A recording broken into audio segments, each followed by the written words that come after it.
واحد البنت كانت كتنشر في الحوايج، وفجأة دارت باش تشوف خيال كحل عينيه بيضين. البنت تصمرات لبلاصتها مقدرات تزيد خطوة للور ولا القدام، وفجأة جاتها لحظة إدراك ومشات تجري لدارها سدات عليها، وبقت نهار كامل وهي كتفكر.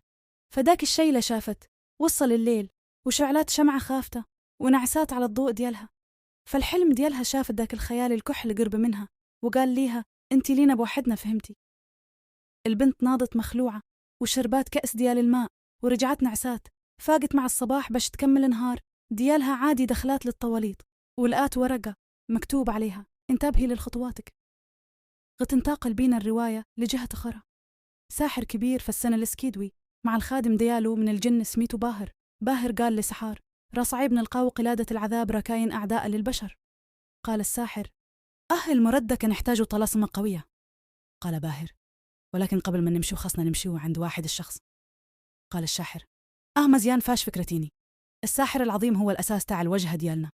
قال باهر وش تبدأ الوجهة ديالنا من المشرق جبل أراس.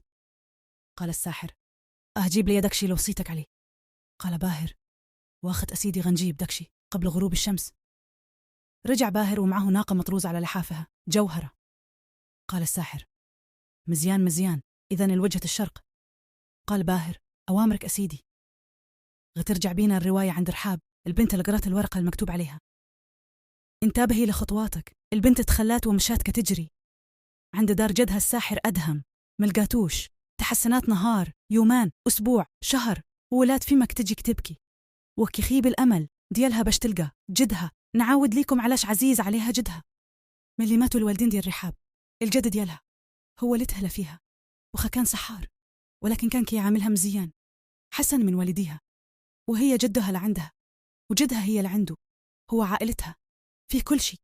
واحد النهار كانت تكتسنا جدها كيف ديما شافت باهر الخادم ديال جدها جاي عندها بوحده. ناضت كتبكي عنده. قالت ليها فيناه هو جدي. قال ليها راح حررني.